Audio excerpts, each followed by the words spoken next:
Hola, queridos alumnos, buen día, buen día, bienvenidos. Lástima que apenas haya 6 compañeros que estén conectados. Bien, esto de aquí igual se va a tomar muy en cuenta al final en caso de que alguien requiera de algún, de algún puntaje adicional, ¿no? Bien, vamos a compartir la clase de hoy día.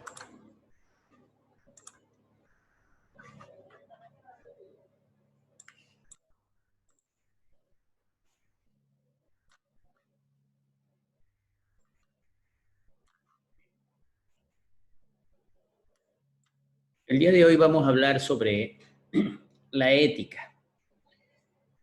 Pese a que es investigadores, yo también les quiero dar el enfoque de como ética profesional.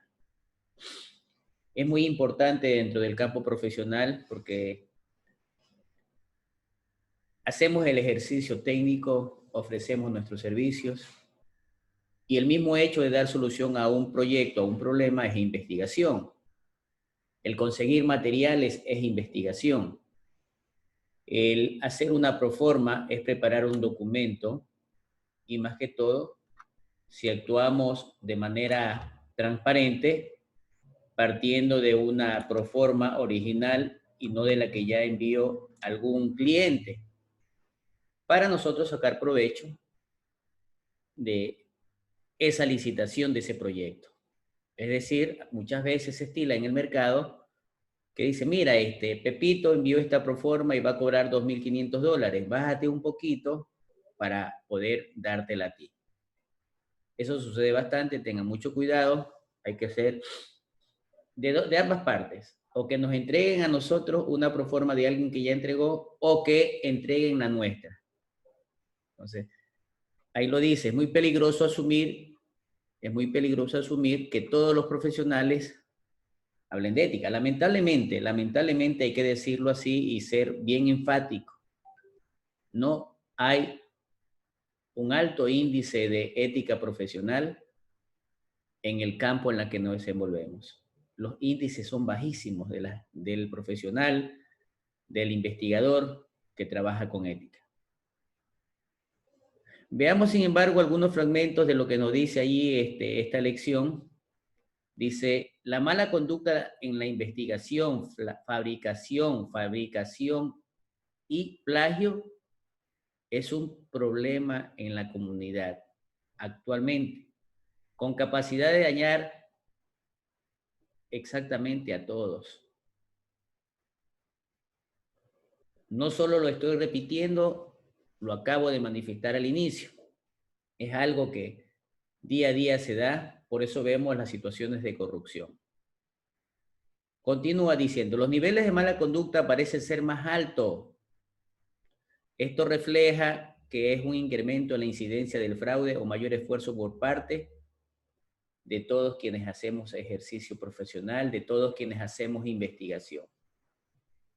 Entonces, hay alto índice de porcentajes, entonces en ese sentido, ustedes tomen las precauciones para que no les plagien o tomen las precauciones para que trabajen, en este caso, con una ética en la que verdaderamente ustedes tengan que trabajar de manera transparente.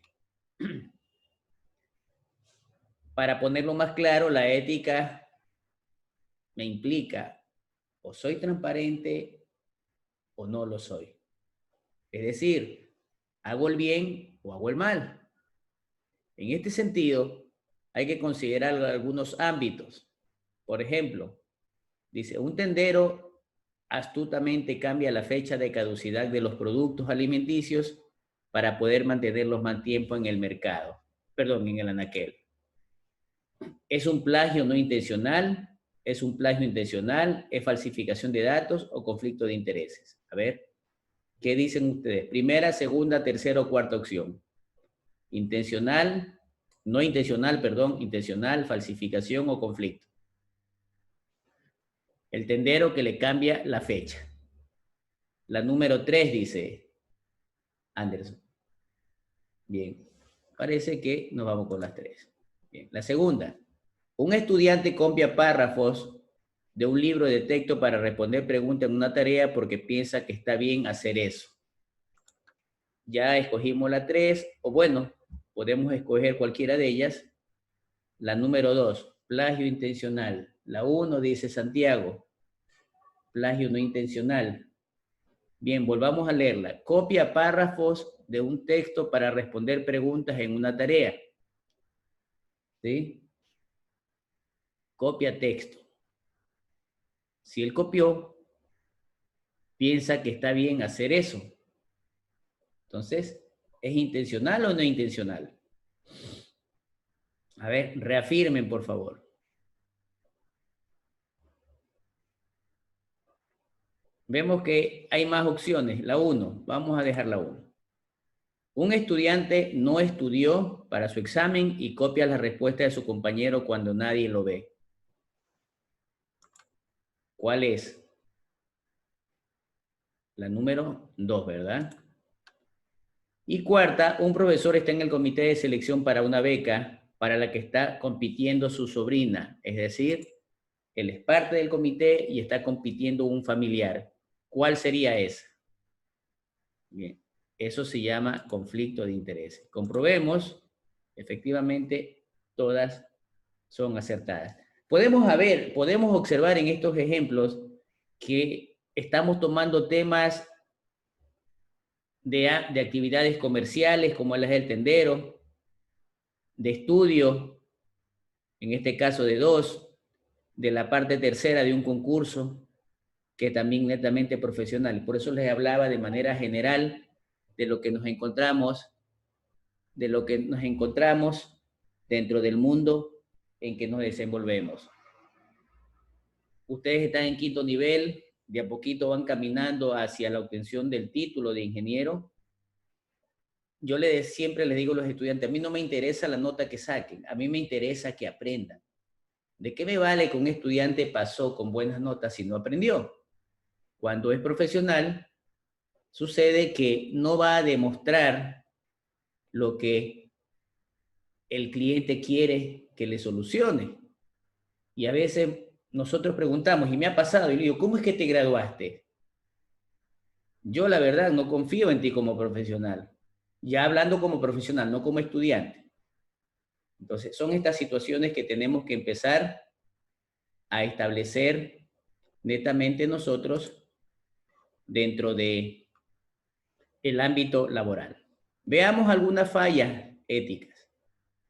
Similares a la presentada en la página anterior, también sucede en el mundo de la investigación y aquí hay algunas faltas éticas específicas. Relacionar cada fragmento con la ética relevante. Un investigador presenta ideas o resultados de otros artículos como que si fueran propios en vez de citar los artículos. ¿Qué sería eso? Fabricación de datos, plagio intencional, conflicto de intereses, plagio intencional, doble publicación o falsificación. Presenta ideas o resultados de otros artículos como que si fueran propios. ¿Cuál sería allí? 2, 4, del 1 al 6. ¿Me ayudan, por favor?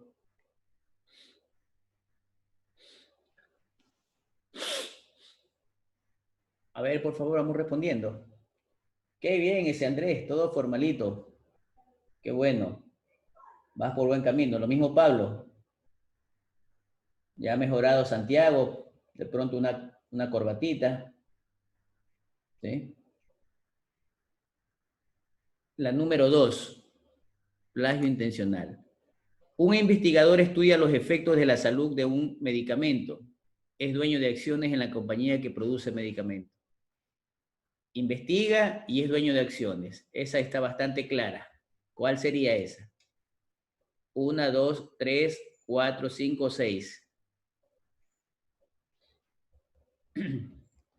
¿Cuál sería?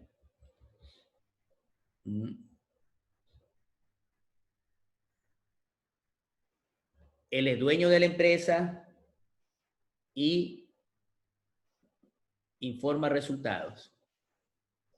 ¿Sí?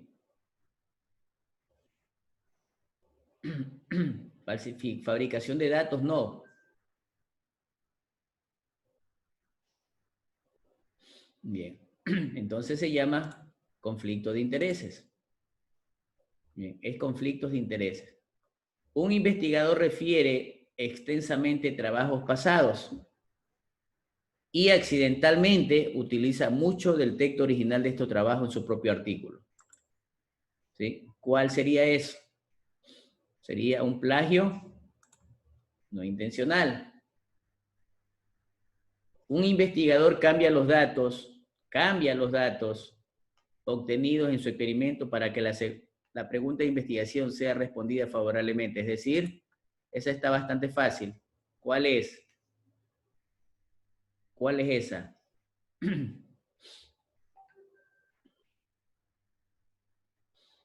¿Verdad? ¿Quién más? Aparte de Andrés. ¿Sí? Bien, es falsificación.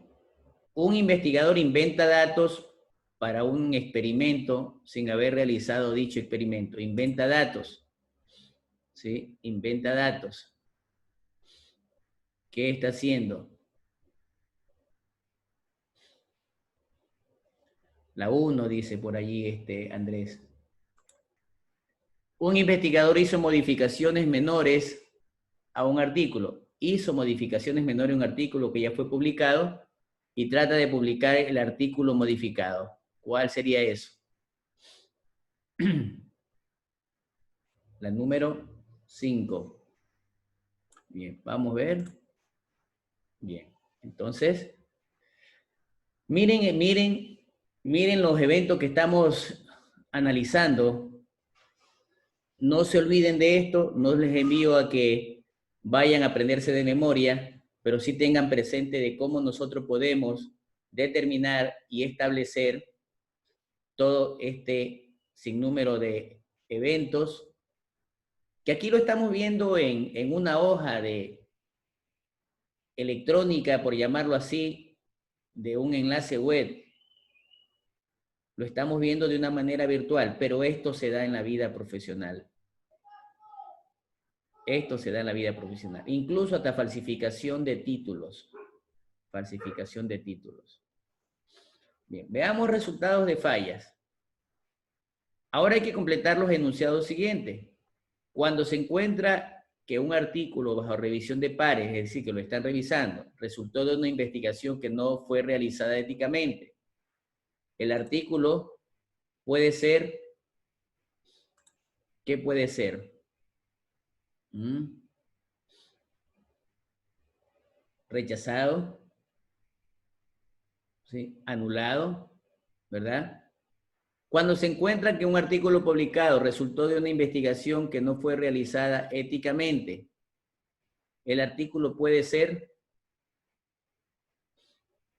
ahora, el anterior es que lo están revisando, ahora es que ya está publicado. En el anterior, en el primero debería ser rechazado y en el segundo anulado. ¿Sí? ¿Sí? Rechazado. ¿Sí? Y el siguiente anulado. Bien. Aprobación de la investigación. Voy a hacer una comparación bastante lógica. Una de las primeras cosas que yo hago cuando el estudiante me presenta un deber, Santiago.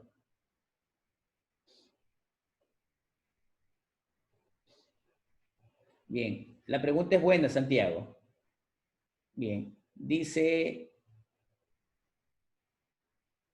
ya. Ya vámonos ahorita con tu pregunta.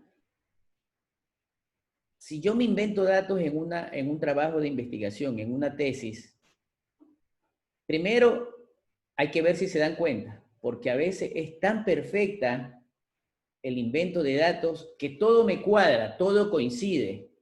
Eso es más o menos como cuando ustedes tienen un ejercicio de matemática y le dan la respuesta y acomodé el lugar, así sea con trampas, sacamos la respuesta. Más o menos es así. Si el profesor se da cuenta, nos va a poner una nota baja. Si el profesor o el comité no se da cuenta,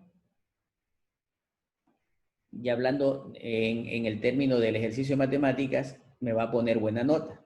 Veamos en el trabajo de la tesis. Si se dan cuenta, te lo van a rechazar, y si no te dan cuenta, pasa. Y quizás, después de que ya esté aprobado, alguien se dé cuenta y que está relacionado con el ejercicio anterior, ¿sí? Después de que ya está aprobado, que ya está publicado, alguien se da cuenta que ha sido plagiado, ha sido copiado, ha sido falsificado, sí es posible que den de baja el documento y anulen todo el proceso anterior. Por eso que hay que tener mucho cuidado. En mi caso personal, particular, cuando el estudiante, por eso que tienen que ser tan tinosos en no andar prestando deberes ni de sus propios compañeros, ni de compañeros que ya estuvieron aprobando la materia. Primero, que me acuerdo bastante bien, y segundo, tengo un antiplagio que puedo detectar esa situación. Y normalmente yo lo que hago es poner la nota de 0. ¿Sí? Es el momento de que empecemos a trabajar con transparencia. Si un estudiante desde el primer nivel, segundo, tercero, cuarto, quinto, hasta el 10º nivel, tiene la mala costumbre de trabajar sin ética, ténganlo por seguro, se los doy casi que firmado, que va a ser un profesional que va a actuar con la misma actitud que como lo fue como estudiante. No va a ser un profesional ético. Y en consecuencia, en el momento que sea detectado, su imagen profesional estará por los suelos. Entonces, tengan mucho cuidado, queridos alumnos.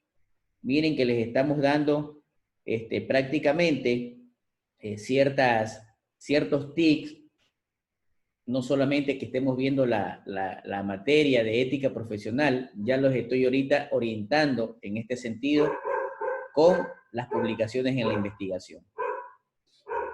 Dice que antes de empezar la investigación yo tengo que ver mi contexto. Por ejemplo, si voy a ejercer la profesión y el cliente me llama para poder solucionarle un problema, tengo que escucharlo, cuál es su problema, decirle que me permita ir a ver, ir a observar en el lugar que se está sucediendo el problema, observar, tomar fotos, preguntar, tomar apuntes, entre otras cosas, y de esta manera podamos ir alimentando nuestra base de datos para poder ir sustentando nuestra solución. Porque yo no puedo llegar al lugar de trabajo a dar una solución de un problema y decir, aplasta ese botón a ver qué pasa. Elimina ese archivo que creo, sospecho, entre otras cosas. No crea, no sospecha, esté seguro. El eliminar un archivo, el aplastar una tecla, el aplastar un botón, puede hacer colapsar el sistema. Mucho cuidado. Yo me recuerdo bastante cuando daba electrónica en la facultad que el estudiante decía, o le pongo el cable de color rojo o el negro, ¿a dónde va la fase? ¿A dónde va la tierra? O el positivo y el negativo. Y yo le decía a los estudiantes, no dude, esté seguro, porque el cambio de un cable de polaridad puede generar que se le quemen los equipos. Bueno, por experiencia, por experimentación, efectivamente se les quemaban diodos LED, pequeños integrados, y que bueno, los valores eran bajísimos, ¿no? Pero imagínense que se nos queme un computador, un servidor, un disco duro. Primero, que nuestra imagen profesional cómo va a quedar, y segundo, los costos que esto me va a generar. Dice, no obtener aprobación antes de comenzar, es decir, siempre, aquí ya voy al plano de contratación, nunca inicien un trabajo, miren que los estoy relacionando, nunca inicien un trabajo si no hay un contrato firmado. Nunca inicien un trabajo si no hay anticipo de por medio. ¿Sí? Que lo conversaron de palabras. Las palabras se las lleva el viento. Debe haber un documento, por favor. Miren que les estoy orientando. Dice, revisar el documento. Revisar que con quien estoy haciendo el trato es quien autoriza o es la máxima autoridad. De esa manera aseguro mis intereses. Porque una vez que usted realizó y no leyó esas palabras pequeñitas, nos pueden llevar a conflictos y problemas legales. Bien. Aquí tenemos algunos ejemplos de instrucciones. Podríamos poner aquí algún contrato, entre otras cosas. ¿Qué contiene un contrato? Contiene antecedentes, objeto del contrato, es decir, ¿para qué me van a contratar? ¿Qué debo entregar después de haber solucionado el problema? Debo entregar el equipo funcionando, debo entregar un informe, debo entregar manuales de usuario, debo capacitar al personal, debo hacer o dar una garantía técnica de 6 meses, 1 año, etc. ¿Cuánto cuesta el contrato? ¿Cuál es el valor del contrato? Formas de pago, el plazo del contrato, entre los más importantes. No hacer, por favor, nada verbal, aunque sea en una agenda, en un papelito, en una hoja, escriban todos esos detalles que les estoy indicando y en consecuencia háganle firmar y que pongan aprobado. Eso los lleva al éxito y los evita problemas. Presentación de datos. Perdón.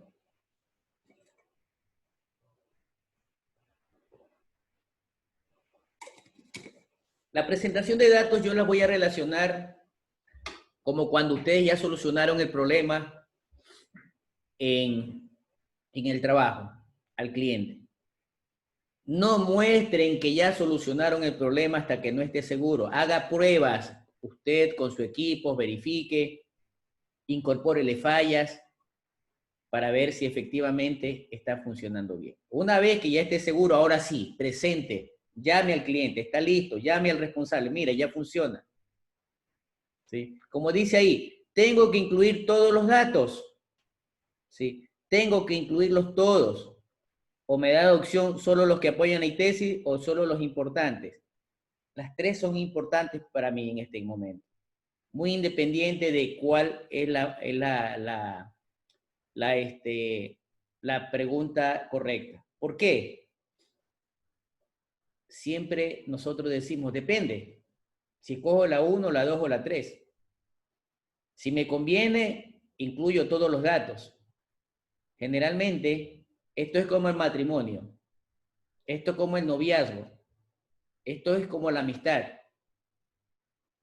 Nunca se transmite, nunca se debe transmitir, en muchos de los casos, todas las situaciones, porque puede ser utilizado en tu contra. Por eso cuando ven las películas de policíacas y cogen a un ladrón, tiene derecho a guardar silencio. Todo lo que diga puede ser utilizado en su contra. Tiene derecho a un abogado. Por eso yo les digo otra cosa. Cuando vean películas, escuchen todos esos detalles y miren lo que les estoy diciendo. ¿Sí? Normalmente incluyan solo los datos, la más recomendable de todo es la segunda, los datos que apoyan la solución. El resto guárdeselo para ustedes. ¿Sí? Ese será un as bajo la manga. Si hay preguntas, por favor, pueden irlas haciendo. Bien. Integridad de las imágenes. Cuando presento un documento, es importante hacer un equilibrio. Y miren que les estoy dando pauta para las diapositivas.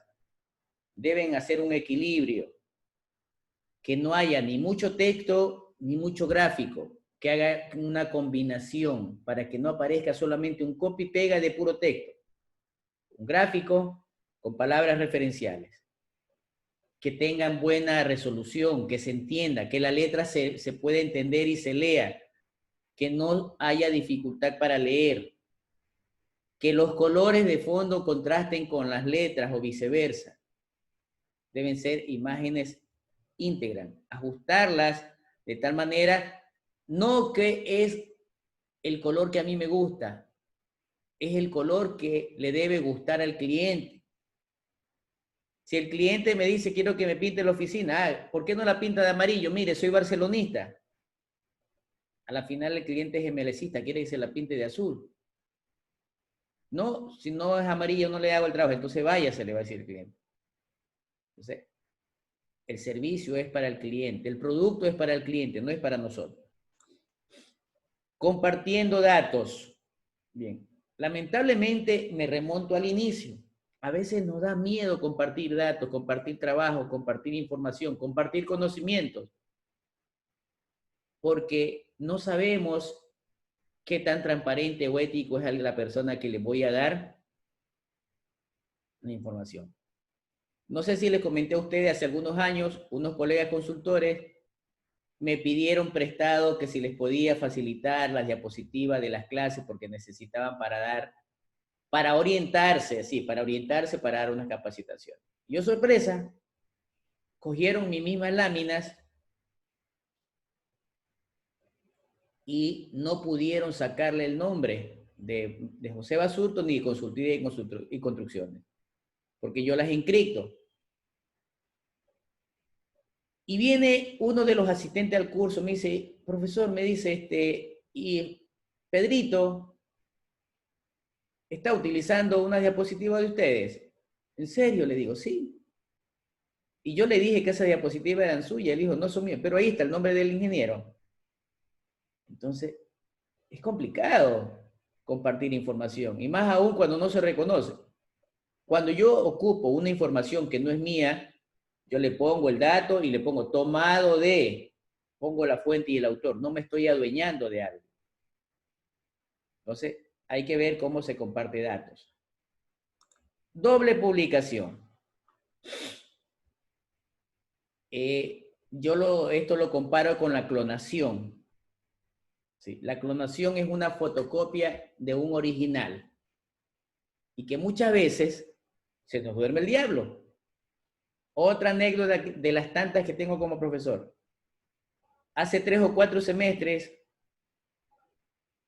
un estudiante había perdido el semestre conmigo en gestión de proyectos.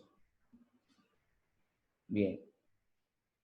Al siguiente semestre, volvió a repetir la asignatura y ya cuando estaba viendo las calificaciones le digo, disculpa, pero tú no has presentado el deber. Y me dice, sí lo presenté, profesor. Efectivamente, evidenció que había enviado el correo, yo lo tenía, pero ¿por qué no lo encontraba? Porque lo había etiquetado incorrectamente. Pero bueno, lo abrimos. Para mala suerte de él, tenía prendido el computador y el proyector. Y le digo, pero me estás presentando el mismo deber del semestre pasado. Ni siquiera le has cambiado la fecha. Ni siquiera le has cambiado de grupo. Esos no son los compañeros de tu grupo, sino del semestre pasado. Y de verdad le puse 0. No traten de engañarse ustedes, ni a veces creyendo que pueden engañar a otros. Tengan mucho cuidado. Bien. Republicando artículos, tomándose autorías de ciertas situaciones. Bien. Otra sugerencia. Dentro del mundo profesional y de la vida que Dios nos regala, hay 3 cosas que ustedes no tienen que decirle a nadie. La primera, ¿cuál es su amor secreto? Es decir, ¿cuál es su pareja? ¿Sí? La segunda, no decir cuánto ganas. ¿Sí? Y la tercera, no decir cuáles son tus proyectos. ¿Cuáles respuestas yo podría dar para no decir eso? Sobre la primera, oye, ¿tienes pareja? Sí, por ahí tengo una. Nada más. No diga quién es. O simplemente es algo personal, no lo puedo comentar. La segunda, ¿cuánto ganas? Más o menos como para sobrevivir. Ya no le da pauta al otro. Y la tercera, oye, ¿y en qué trabajo andas? ¿En qué proyectos andas? Por ahí estoy viendo qué hacer. No he definido nada. Pero si usted dice, no, yo estoy vacilando con Patricia, gano $20,000 al mes, y mira, sí, mi proyecto el 1, el 2, el 3, están escuchando y se te van a robar las ideas, probablemente se te crucen con la pelada, probablemente se den cuenta dónde estés trabajando y van a ofrecer los servicios profesionales a menor costo y terminan despidiendo. Entonces, tengan mucho tino en ese sentido. Enviando el artículo a 2 revistas a la vez. Esto es como jugar, como el juego de naipes, jugando a las cartas y apuesto a todo. ¿Sí? En las cartas, que es un juego de azar, es permitido, pero en el ejercicio profesional no. Es decir, por ejemplo, ando buscando novia, empiezo a molestar a María, al mismo tiempo molesto a Patricia, al mismo tiempo molesto a Rosita, y así sucesivamente. Si no cae una, cae otra. Al mismo tiempo. Eso es plagio. Eso es antiético. Eso es penado desde el punto de vista profesional y desde el punto de vista de investigación. Antes de pasar a la autoría, para reforzar lo anterior, si usted ya se comprometió en un trabajo con la empresa 1, dio su palabra de que va a trabajar, ya hay un arreglo de precios, de salarios, hay un arreglo de las condiciones de trabajo, pero falta la firma. Ha sucedido, a mí me ha sucedido, o sucede, pero a mí me ha sucedido. José, quiero que trabajes con nosotros. Yo sé, conocemos que tú no has firmado contrato todavía ya. Mira, yo en este momento te firmo el contrato. Y te voy a pagar el doble. El doble. Le respondo, la verdad, te agradezco mucho. Es verdad, no he firmado contrato, pero hay una palabra de por medio. Ah, que yo les dije antes que no empiecen a trabajar si no han de haber firmado contrato. Sí, yo todavía no empezaba a trabajar, no he empezado a trabajar. Pero ya hay un acuerdo de palabra con un plazo, en este caso para firmar el contrato, que si no se firma hasta el próximo lunes, yo busco otra opción. Segunda situación que me gusta hacer. Cuando hago un contrato, les pregunto siempre, ya cuando está por finalizar, les pregunto a mis jefes, a mis contratantes, por favor, certifíqueme que va a finalizar el proyecto a fin de mes, porque de acuerdo a eso yo tendré que buscar otras opciones laborales o me tendré que comprometer. Entonces uno me responde, no, sí, ingeniero, está en libertad de negociar con quien usted quiera, o simplemente, no, ingeniero, probablemente vamos a trabajar 3 meses más, así que por favor acompáñenos. Hay personas que como ya se dan cuenta que el contrato se va finalizando, faltando días, renuncian por irse a otro trabajo. Y lo dicen con una desfachatez transparente. Transparente me refiero clara, directa, objetiva. Acá ya solamente me quedan 15 días de trabajo, acá tengo un contrato de 10 meses. Hay que ser ético y honesto porque la persona que a usted le falta 15 días para finalizar el contrato, él lo buscó y hay que ser responsable. Cumple el contrato, en tal caso dígale al cliente, al otro cliente, a fines de mes, yo me incorporo al trabajo una vez que finalice el contrato de acá. Les estoy dando muchas pautas para que ustedes empiecen a procesar en su cabecita y se enrumben hacia la parte profesional. ¿Sí? Esto tiene que ver mucho con la autoría, ¿sí? Mucho con la autoría. Dentro del trabajo también sucede también sucede que alguien hace el informe técnico y sucede que la persona, hablemos así, mi jefe, coge mi documento, lo copia y lo pega como que si fuera de él. Acostúmbrense a trabajar. Yo sé que todo se puede falsificar. Yo trabajo bastante con documentos encriptados, cuando son oficios, cuando son informes. Les envío documentos encriptados que solamente, dependiendo, o les permite solo lectura, sin opción a poder copiar, sin opción a poder sacar capturas de pantalla, es decir, no pueden hacer absolutamente nada. O solamente darle la opción de que puedan imprimir.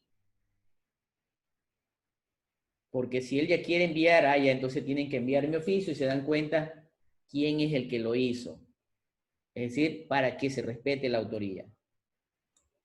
Lamentablemente, es muy poco lo que se puede hacer. No podemos controlar los lineamientos de la autoría, entre otras cosas, el orden de los autores. ¿Quién va primero? ¿Quién va segundo? ¿Quién va de último? Dependiendo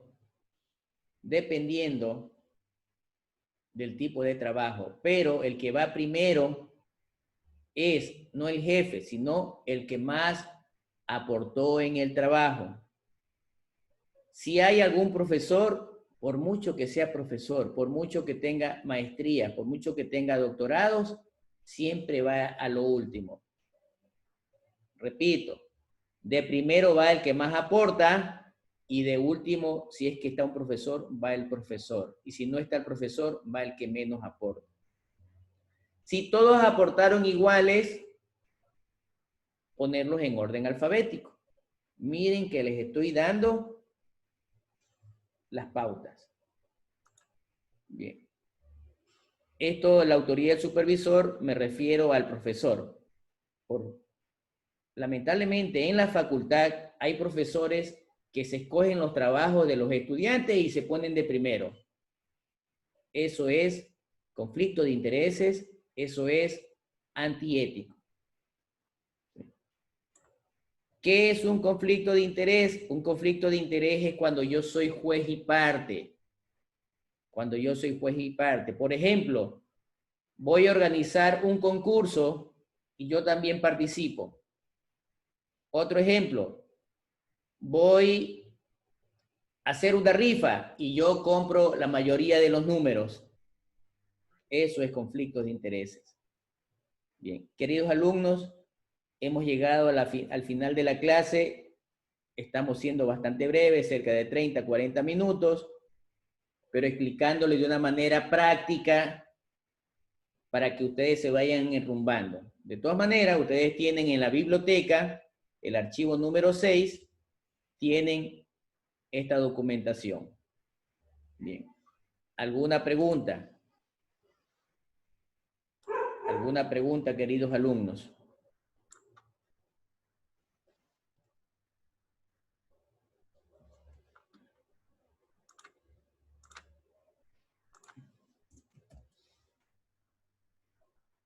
Bien, veo que no hay ninguna. De mi parte les agradezco. Gracias por su atención. Felicito a los que ya están formalizando sus fotos. Me alegra mucho que vayamos mejorando. Ojalá pues que también todo lo que se les está enseñando lo pongan en práctica. Y Dios mediante, no se olviden, el día domingo las tareas. La próxima semana que tenemos exámenes, tienen la hora libre para que se preparen en otros exámenes. Yo esas horas las tomaré para calificar las tareas. ¿Está claro? Sí, ingeniero. Bueno, gracias entonces, que tengan un lindo día, cuídense, un abrazo.